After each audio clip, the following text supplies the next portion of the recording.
આજે તો આડીનો બર્થડે હતો એટલે આપણે મફતની કેક ખાવા પોગી ગયા. સવારમાં મસ્ત બબલા જેવો તૈયાર થઈ ગયો હતો. હા તું બાકી રહી ગયો હતો.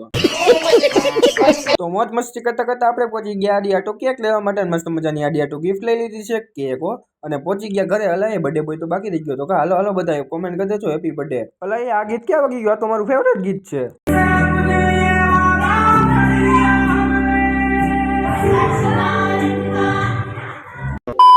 એલા એ કેક કાપવાની છે તો મનમાં હરકત ન થમાતો. જોવો તો કરી કેવો નિરખીને જોવે. આદિને તો મનમાં હરકત નતો અમાતો એટલે યાથે કેક કાપવા મણો.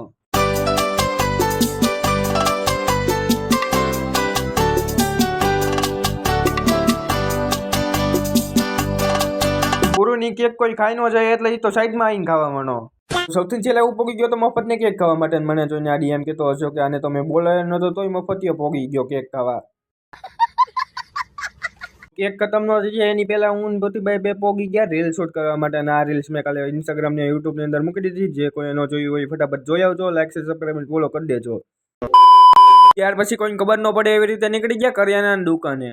આડીના બર્થડે નું સેલિબ્રેશન કર્યું તો એનો ફૂલ વ્લોગ આપણી યુટ્યુબ ચેનલ ની અંદર આવ્યો છે. તો જો કોઈ એનો જોયો હોય તો ફટાફટ જોઈને લાઈક સબસ્ક્રાઇબ ફોલો કરી દેજો. આજનો મેં વ્લોગ તમને કેવો લાગ્યો છે તમે જરાક મને કમેન્ટમાં કહી દેજો. નવા વિડીયો જોવા માટે તમે અત્યારે મને ફોલો કરો. હું તમારો પ્રિય ક્રિશ. કાલે નવા બાકી નવા વિડીયોમાં મળ્યો. ત્યાં સુધી બધા મિત્રોને જય શ્રી રામ, જય હિન્દ, જય માતાજી.